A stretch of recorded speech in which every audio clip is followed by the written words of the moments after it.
I'm on a Netflix set. So, YouTube, welcome back to another video. So it's been a little while since I posted now, and there's a story behind that. My last camera, I literally filmed a full day of eating, full in-depth training session.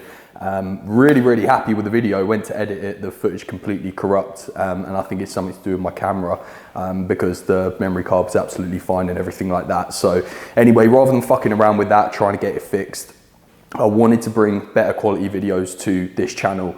I've ended up ordering a brand new camera, and I'm going to be bringing in Ben behind the camera as well for a lot more YouTube videos in the future. So today we are going to head off to LRF in Ashford, I believe, and I'm going to be taking you through a in-depth breakdown of my current push session. So we're going to head off for that now. And yeah, that's going to be pretty much it. I might take you around the house a little bit after, show you that. That was going to be a whole separate video, but it's not now. But yeah, anyway, that's everything.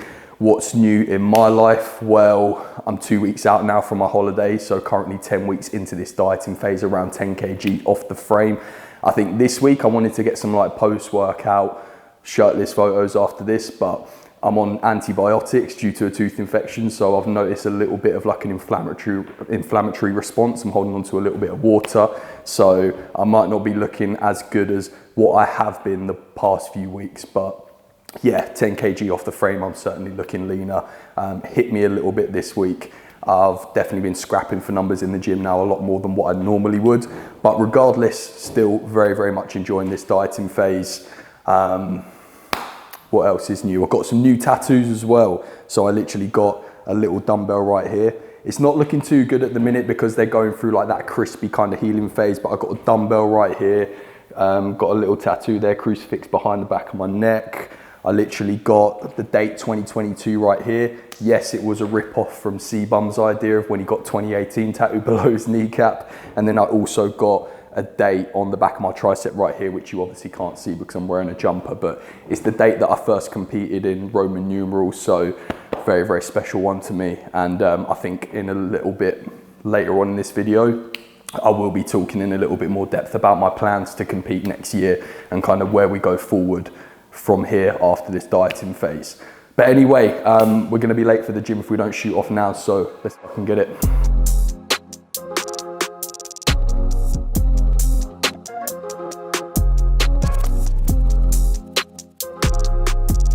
Always wondered why they had a Michael Jordan painting on there. Interesting. So we are heading into the chest session now. Like I said, this is going to be a full in-depth breakdown of my chest session. Obviously this is push, it is primarily chest, but we're also going to be running you through some delts and some triceps as well at the end. But with my chest, the past few years I have managed to really develop that and actually improve on my chest. My chest has always been one of my weakest areas, always struggled to connect with my chest, but it's something that I've actually been able to bring up the past few years. And actually improve on. And there's been two reasons for that, to be honest. One, just, you know, better executing my chest exercises and just rinse and repeat in the same exercises and actually getting good at them exercises.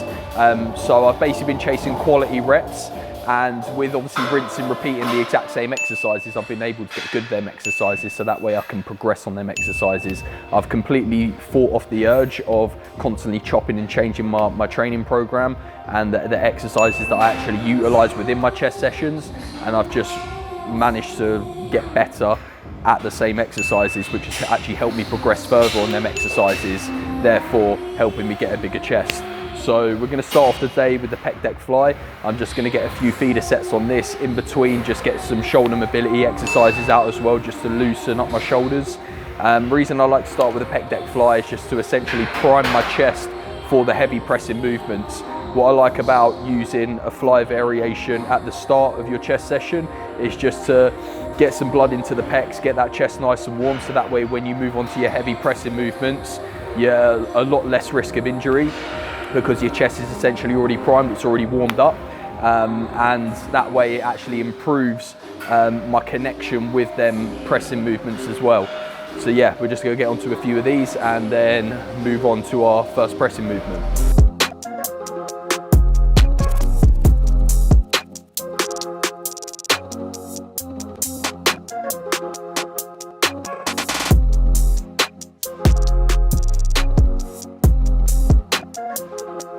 So one teaching point for this exercise as well, one thing that I see so many lads do wrong is through the concentric portion of this movement, when you're trying to get them pecs fully short, what I see a lot of lads do is actually bring their shoulders forward. They're almost like curling in their arms as well into like this crab-like motion, which, you know, when the idea of, you know, that concentric portion of the movement is to get the pecs shortened, they're essentially taking away stimulus that they could be placing on the chest by just bringing their shoulders forward and, you know, bending their arms into this crab-like motion. What you want to do here is you want to essentially keep your scapulars driven back into the pad. You want to keep that chest nice and proud. So as you drive them upper arms in, you can really squeeze the pecs right there, get them pecs shortened, and essentially place more stimulus on the pecs. Again, like I preached in the last video, or the last training video that I've done, always 1 to 2 feeder sets, maybe more if you need, into your top set, into your loading set, just to, again, obviously prevent injury, get warm, be able to connect better with that exercise as well when you move into that top set. You don't want to be wasting your working sets. They're your most important sets. But with feeders as well, just ensure that you're not putting too much energy or effort into them. So as you can see, after my 3 feeder sets there, I'm not completely blowing out. That was just 4 to 6 reps, you know, light sets, 3 sets moving into my top set. So yeah, we're moving into the top set now. We're going to be working at 8 to 12 reps for the top set, and then 12 to 15 reps for the back off set.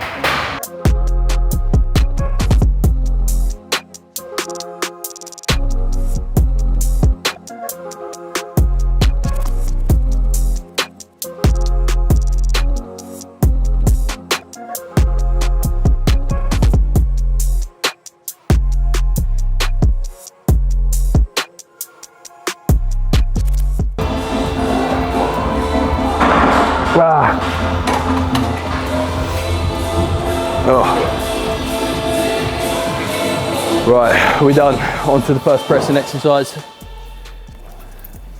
Let's go. So,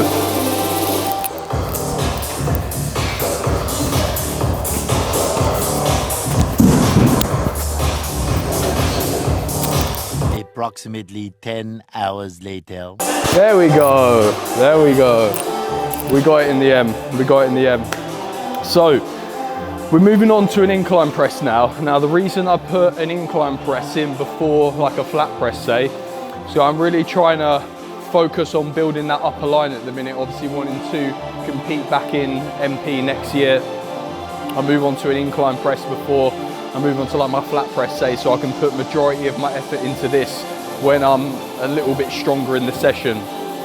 So with the incline press, obviously, as you can imagine, yes, we are targeting the upper portion of the chest here. So with the setup and with the handlebars, we want these just above the nipple, whereas with a flat press, you'll have the bars just in line with the nipple.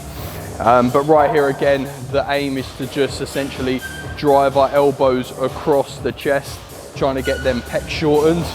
With this exercise as well, you essentially just want to have a slight little arch in your back, scapulars driven back into the pad, head up, chest out, just elevate them chest fibers so that way you can actually better target the chest.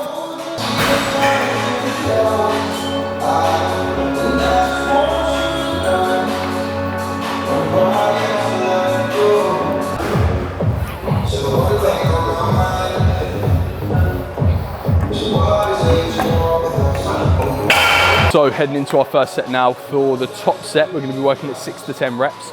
I'm going to aim to get anywhere around 6 to 7. I'll be pretty happy with that. That's the number that I've kind of held throughout majority of this dieting phase. And then for our back off set, we're going to be working at 10 to 15.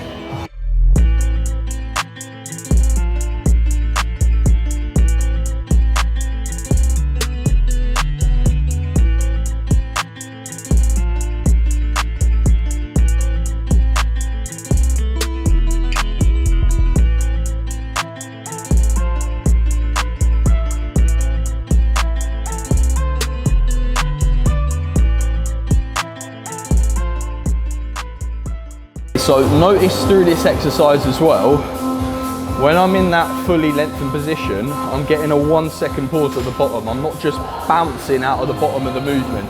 Not only are you going to be at more risk of injury there doing that, but you're also going to completely lose engagement with the pecs, right? So as I'm in that lengthened position there and I pause for 1 second, as I drive back through the concentric portion of that movement, I'm actually trying to consciously think about engaging my pecs as I drive up. I'm not just bouncing out of the bottom, and that's one thing that I see so many lads do wrong, is they seem so eager to just bounce out of the bottom of that movement. Again, the idea when it comes to adding tissue onto your frame is stimulus overload on the muscle, not just getting the weight from A to B. So when you're moving a weight from A to B, actually think about what muscles you're trying to connect with when moving that weight from A to B. Don't just try and get the weight from A to B. Think about actually, you know, trying to engage the muscle that you're intending to work. So on to the next exercise now. We're moving on to a flat machine chest press. Now, one thing that I used to massively do wrong with this exercise, and one thing that I see so many other lads do wrong as well, is flaring their elbows out. Their elbows tend to sit around here throughout this whole exercise. Now, what that's doing essentially is taking away pressure and tension through the pecs and putting all that pressure on your medial delts. So to prevent this, just ever so slightly angle your elbows in 90 degrees, take that pressure off your medial delts and place more of that tension on your pecs.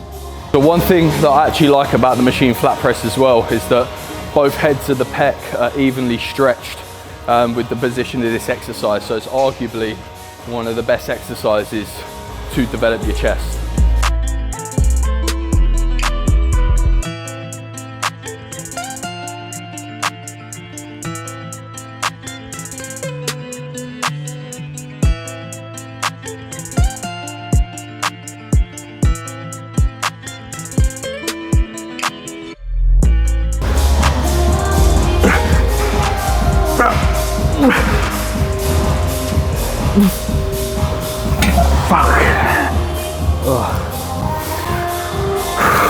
This as well, not just on this exercise, but every single exercise I perform today, how every single rep that I perform looks the same. The tempo stays throughout, from the first rep to the last rep. And that should be the same with everyone with their training. Don't chase quantity and volume, chase quality of reps. And you will add a significant amount more tissue to your frame. Okay, so we're now moving on to a shoulder press. If I didn't already say, which I don't think I did, on the flat press, we worked at a top set of 8 to 10 and a back off set of 10 to 12. With the shoulder press now, we'll be working at a top set of 8 to 12, back off set of 12 to 15.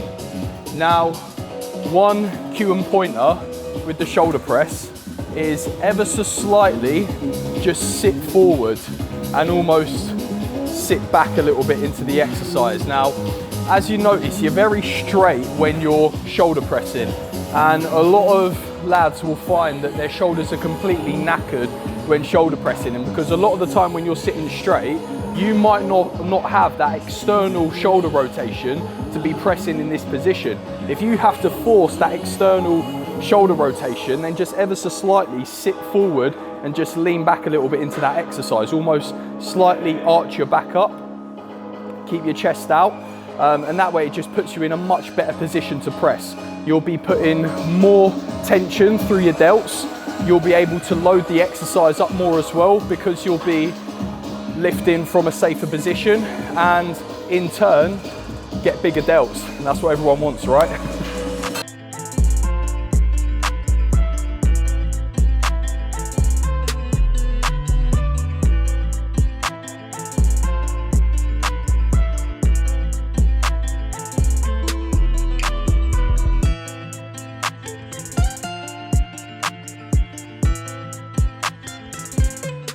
Notice how majority of my training and majority of training that you see bodybuilders, fitness influencers, online coaches all put on Instagram now, notice how majority of their training is machine based rather than free weights. Not all of it, but most of it. And there's a reason for that in my opinion, and that's because machines are better. Now, correct me if you think I'm wrong, but machines offer a better resistance profile. You tend to be able to connect and progress better on machines. and machines are safer to take your sets to failure on. Now again, correct me if you think I'm wrong, but machines are better than free weights. We're moving on to a machine lateral raise now. Now I prefer this to a dumbbell lateral raise just because I feel like I connect much better with this. But one thing that I see so many lads do wrong on this, especially the machine variation, is swinging the handles up way too high. Now, you're not trying to target your trap. The only reason you'd be going all the way up here is to target your trap. You're targeting the delt. So you only need to raise your arms as far as they need to go to get that delt shortened, right? You're not trying to target your trap, so there's no need to go all the way up here. Just raise to get that delt shortened and place stimulus on the delt.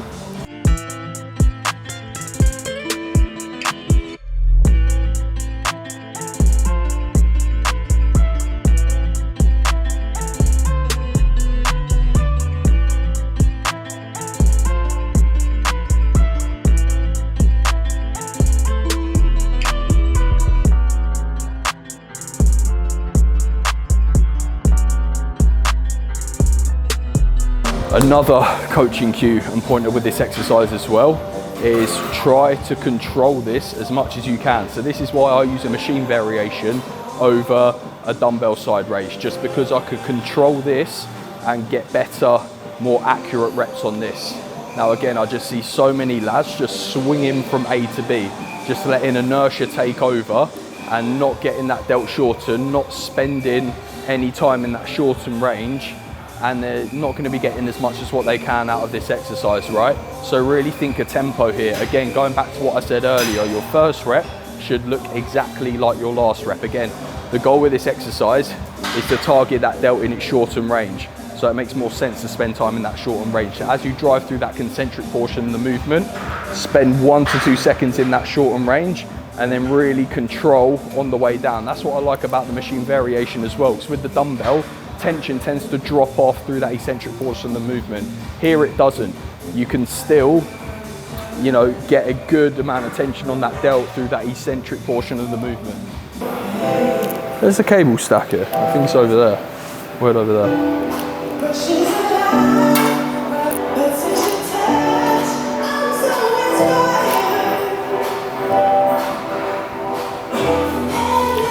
I need fucking Google Maps for this gym, mate. I don't know where anything is.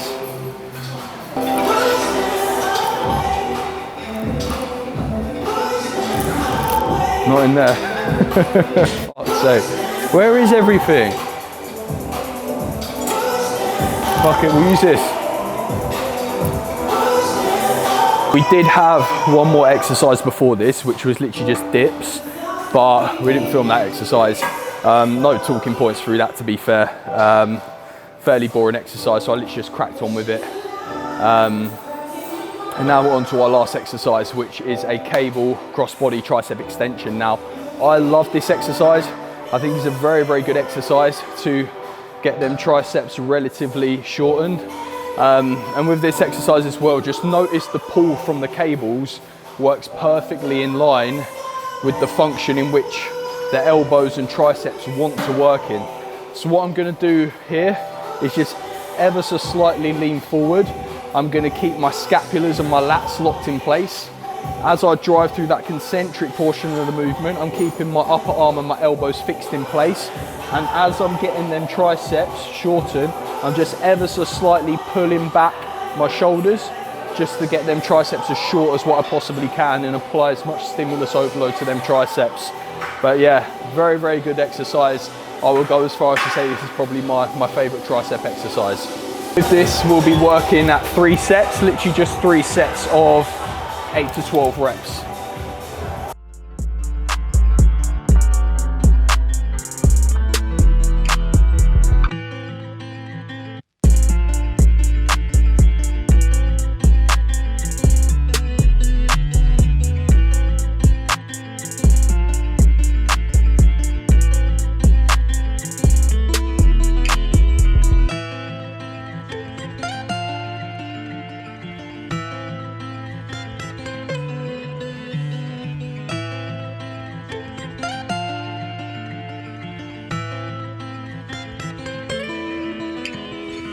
So as well, just one coaching cue and pointer, because with the machine lateral and this exercise as well, I actually put this exercise variation in, or both of them exercise variations in, twice a week with my, well, the side machine laterals with my push day and my arms and delts, and same with this as well. This goes at the end of my push day. This also goes into my arms and delt session.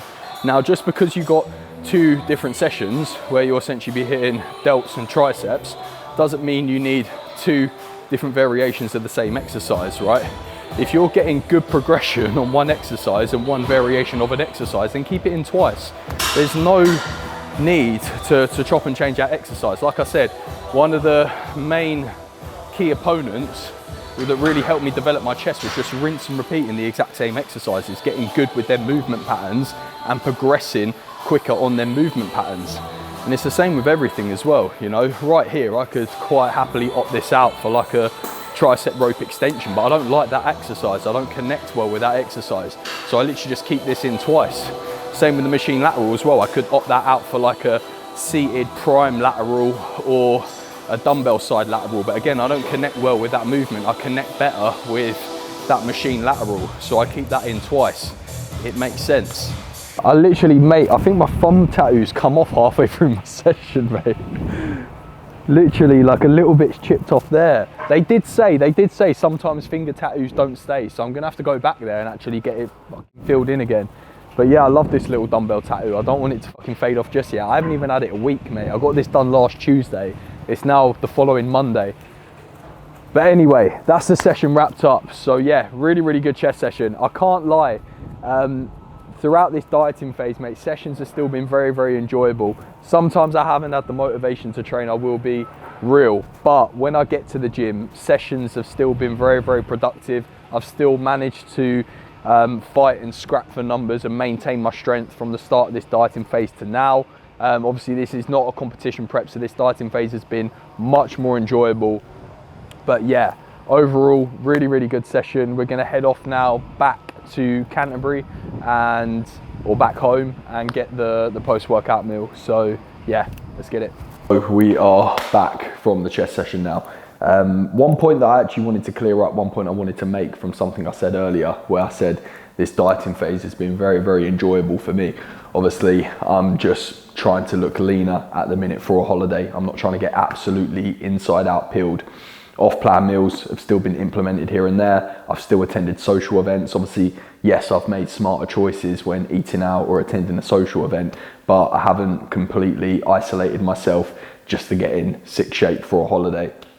But that being said though, when I do look to step back on stage next year, I will be living in a box to be the best that I possibly can be. And that should be the same for anyone that is wanting to step on stage, or I would go as far as to even say, do a photo shoot. If you're wanting to look the best you possibly can on stage or in front of that camera, you have to understand, you have to wave bye to socials, wave bye to off-plan meals, and you have to live in a box and make them sacrifices to be the best that you can possibly be. So just bear that in mind when embarking on a competition prep or photo shoot prep.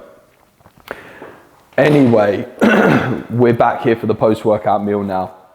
So you know for a fact that I'm on a dieting phase. If you've watched my past videos, you will know for a fact that I'm on a dieting phase when my obsession with cream of rice comes back. So post-workout, we will literally just be having 70 grams of cream of rice. This is the banana chocolate flavor. It's not my favorite flavor. My favorite flavor from Complete Strength is caramel biscuit, but yeah, this flavor slaps as well. It's the only one they had in stock at LRF. So ended up picking that up, and then I'll also have that with literally just 50 grams of bulk vegan whey. Vegan whey is so much better than just normal whey isolate. And then just to add a little bit of flavor to that, I'll probably just add in some bulk flavor drops as well. But anyway, that will be the post-workout meal. As for a full day of eating, that is a video for a whole nother time. I'm gonna wrap that up there though. That is everything. I hope you took a lot of value from this video. Obviously a very in-depth breakdown of my chest session. So yeah, hope you enjoyed that. And again, any other videos that you do wanna see, please do comment below. But anyway, that's everything. Like, share, subscribe, all that YouTube stuff. and stick with this YouTube as well, because we will be posting more regular uploads from here on out. Take care, and I'll see you in the next one.